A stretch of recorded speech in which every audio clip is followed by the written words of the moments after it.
If you've been lying awake for an hour trying to sleep, stop. Get out of bed. I know that sounds completely backwards. You're exhausted. It's the middle of the night. The last thing you want to do is get up. But if you've been lying there getting more frustrated, checking whether you're sleepy yet, thinking about tomorrow and wondering how many hours you've got left, staying in bed may be exactly the wrong thing to do. So I'm going to show you what to do instead, and importantly, what not to do. This is a technique from cognitive behavioral therapy for insomnia called stimulus control. In Break Free From Insomnia, I call it the 15-minute rule. Here's how you use it. You've gone to bed. You're comfortable. But sleep isn't happening. Don't start fighting. Don't start trying different positions. Don't start checking whether your breathing is right. And don't lie there for another hour hoping you'll eventually win. If you've been awake for roughly 15 to 20 minutes and you're clearly not drifting towards sleep, get up. You don't need to stare at the clock to measure exactly 15 minutes. The point is to recognize when you're no longer resting and you're starting to try. Now leave the bedroom. But this next bit matters. You're not getting up to start your day. Don't turn on every light in the house. Don't make yourself a meal. Don't start answering emails. And for God's sake, don't sit on the couch and start scrolling through your phone. Go somewhere dim, quiet, and boring.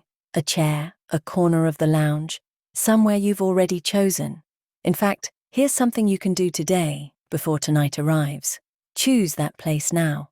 I call it your night bench. Put a comfortable chair there. Keep a boring book nearby if you want one. Have a blanket ready. Use a dim lamp.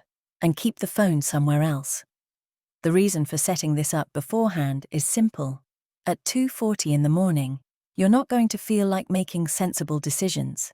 You'll negotiate with yourself. 5 more minutes. I'm comfortable. I'm sure I'll fall asleep soon. So remove the decision. This is where I go when sleep isn't happening. The book specifically recommends choosing this fallback spot before you need it, with low light and no stimulating distractions. Then, do almost nothing. Read something dull. Sit quietly. Meditate if that's already something you do. You're not trying to make yourself sleepy. That's important. You're simply waiting. Eventually you'll notice something. Your eyes get heavier. You lose your place on the page. Your head starts dropping. Now go back to bed. Not because 20 minutes have passed. Not because you think you should be ready. Go back because you're actually drowsy. Then give sleep another opportunity to happen. And if you're wide awake again, you do exactly the same thing. Get up, night bench, dim light, nothing stimulating, wait for drowsiness, back to bed. And yes, you might have to do it more than once. That's the part people hate. But here's why you're doing it. Every night you spend hours awake in bed, your brain gets another repetition of bed equals awake. Bed equals worrying. Bed equals frustration. Bed equals trying. We're trying to build a different association. Bed equals sleep. That's why getting out of bed isn't surrender. You're actually training something. The manuscript describes the technique exactly this way. You're breaking the association between bed and alertness and rebuilding bed as a cue for sleep. Now there's another part of this that matters. Tomorrow morning, don't try to repair the night by moving your entire day. If you've chosen a regular wake time, get up at that time, even after a rough night. The book calls wake time your circadian compass. Moving it moves everything else. That means the practical sequence is, tonight, sleep isn't happening. Get out of bed. Go somewhere dim and boring. Wait until you're genuinely drowsy. Return to bed. Repeat if necessary. Tomorrow, get up at your normal time. And tomorrow night, do it again if you need to. Not once.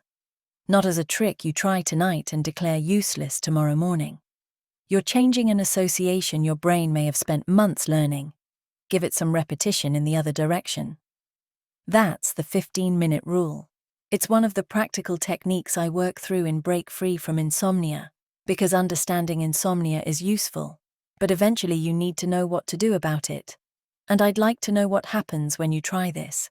If you're awake tonight, would you actually get out of bed after 15 or 20 minutes, or would you be tempted to stay there and give it another 5? Tell me below.